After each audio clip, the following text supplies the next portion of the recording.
Yeah, it happened. Okay, guys. So yeah, basically I had my beloved Xbox One. Not really. Well, I bought it back about a year and a half ago. And this was well before like I moved into this house. This is my old house, and it was good fun. I've streamed on it. I've recorded on it. It was good fun. But I really couldn't justify the £150 it cost me at the time right now. And it was kind of just sitting there gathering dust, and other people wanted an Xbox One, and I was like, why not do a trade?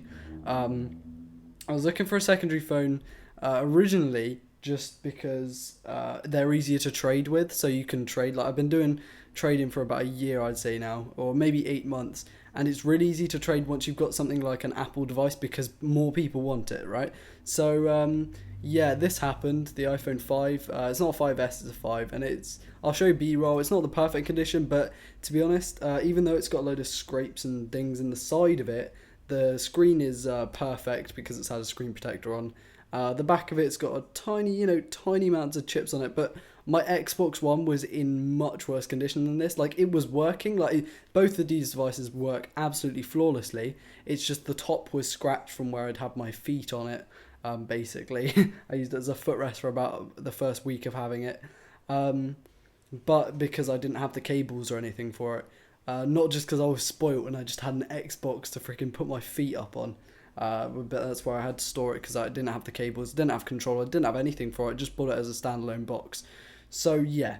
So I'll show B-roll of this. It's really not in the perfect condition, but at the moment it's a good kind of, it works. And from the front, like there's no glass. Like you might see that there's like a few marks on the screen, but that's because the screen protector that is on it, I have actually checked, just peeled it off just to see.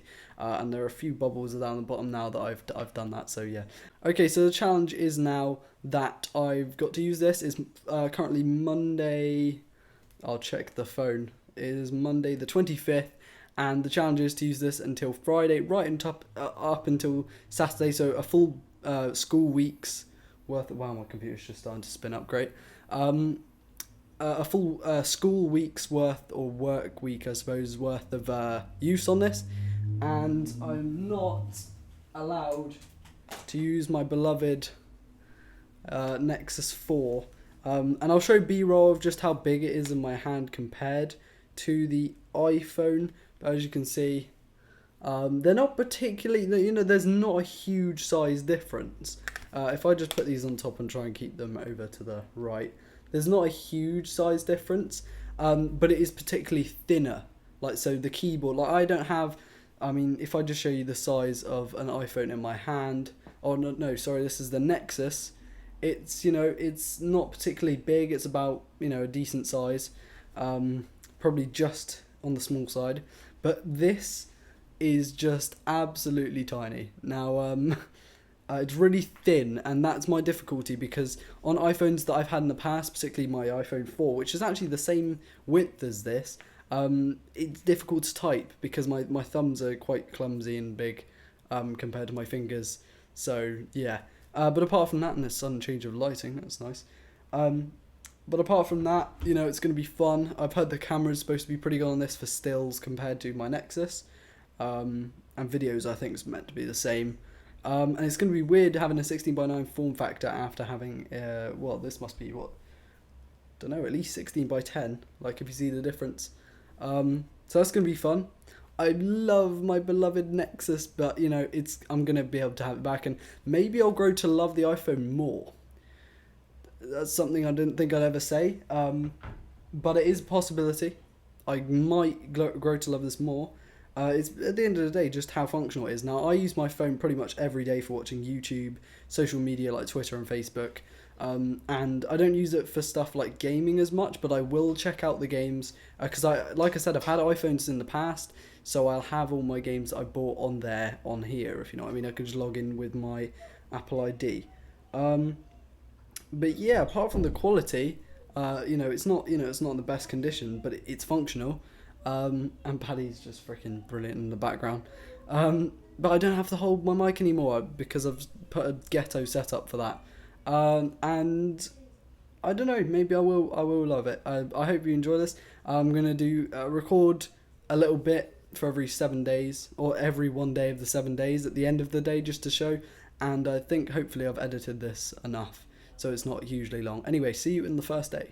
Okay guys, so it's been the first day of using the iPhone. Hopefully I'm going to do this as quickly as possible. And this is the first day. As you can see, it's not in the best condition. Few scars on the side. And I put a new SIM in this and it actually gave me £10 free credit, which I'm kind of happy about. But yeah, it's not in the best condition, but it does have a screen protector and it has had it on since pretty much day one, which is cool.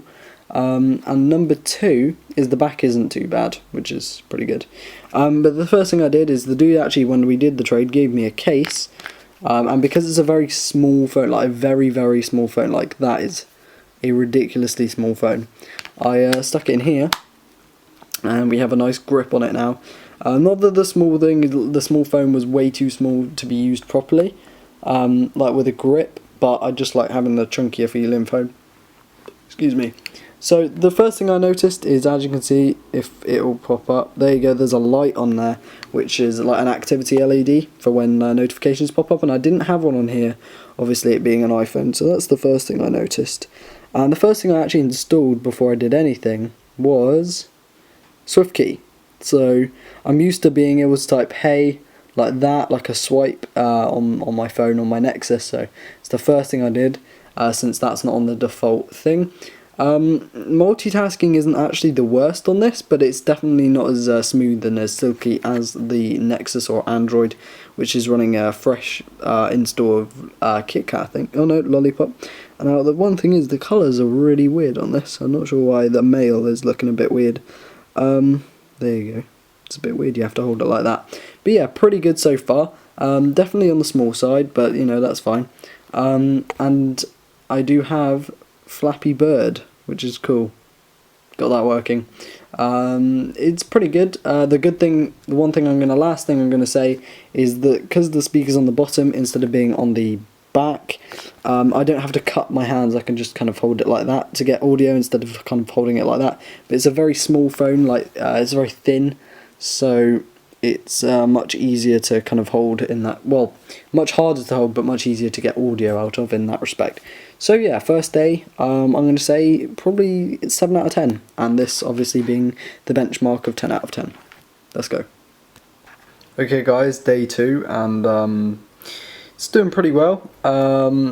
I have had some responsiveness problems, but they seem to be fading. It's basically to do with the iOS 8 update, and I think a slightly loose digitizer, which is the glass bit that makes the transfer of your say your thumb or finger onto the screen, because you can't just put it on straight glass. So there we go. We have this. It's pretty good. The battery life isn't as good as my Nexus, but it's still not too shabby. I've been out and played football today, so yeah, got a decent use out of that, listening to a lot of music. Now, I'm going to show you if I can sort out my ISO. Right, sorry. That is a full day's worth of pack opening plus hazard. I got an 88 hazard and 88 robin along with those, and several others. If I just pan over on the transfer market, I have listed a fair amount. So there you go. Sorry, completely unrelated, but yeah, phone's doing pretty well so far. Sorry for this. Phone's doing pretty well so far. It's not the best thing in the world, but it's definitely better than I expected it. Okay guys, so day 3, and it's doing pretty well. Took the case out so I could plug my earphones in, as the case that I have doesn't actually have a hole for earphones, which is great. But yeah, overall doing pretty well. Battery life's actually better today than it was yesterday. I think I was multitasking too much yesterday. But yeah, it seems to be doing pretty well. Installed a few more apps and got, you know, a couple of games, and it's pretty good. I'm kind of looking forward to being able to use my iPhone in conjunction with my Android or my Nexus. I'm trying to get this focusing right. Can't quite get it, which is cool. But at the end of the day, I don't really know. I kind of like the simplicity of this, and as you can see, it is very small. it would look smaller, but I obviously have to cup it to keep it in my hand. But yeah, I think it's doing pretty well. Watching lots of YouTube, and I kind of like the audio quality on this, but it's kind of easier to stick in your back pocket when you're listening to music, which is kind of cool. But yeah, there you go, that's day 3, not really anything extra to say about that. Okay guys, so the 5th and final day today, if I can get this in focus, it's Friday the 29th. I've finished my challenge with the iPhone 5, and I can honestly say now, you can see the camera there, I can honestly say I've enjoyed using the iPhone. I've just come home from an English catch-up thing, so yeah, I've managed to get a decent amount of time using this, because I take this and my Nexus everywhere. Even though I can't use it, I do actually have my, like, just for emergencies, like my parents' numbers and stuff on there, just in case. And I don't actually want to hear, because I've been using it for like data and that. So as we can see, EE doing pretty well. I do like EE. The one reason I was tempted to get this as a trade instead of other phones is because it was on EE, and I believe EE is the best. For a pay-as-you-go service, you can get like free data, 3 minutes for everything. It's just so much. It's worth the money, and I prefer them to a contract any day. I'd never have a contract. So I've had offers to trade this and something, or my Xbox for, like, an LG G3 or HTC One MA. I think I had a Samsung S5 requested as well. But I can honestly say I want to keep the iPhone, because I really enjoy having an iPhone and and a pure stock Android device with me. So I've got the best of both worlds. It is a brilliant phone. I've hated on Apple in the past.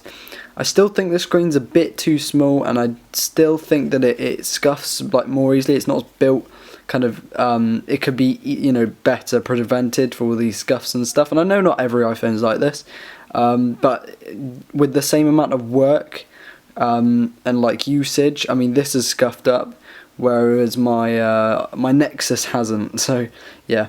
But overall, guys, this is the end of the video. Hope you've enjoyed it, kind of this challenge thing, and absolutely brilliant. Enjoyed the iPhone. I would recommend the iPhone 5. That's one thing I didn't think I'd say before. The iPhone 5 is recommended by Meek. That's it. See you later, guys.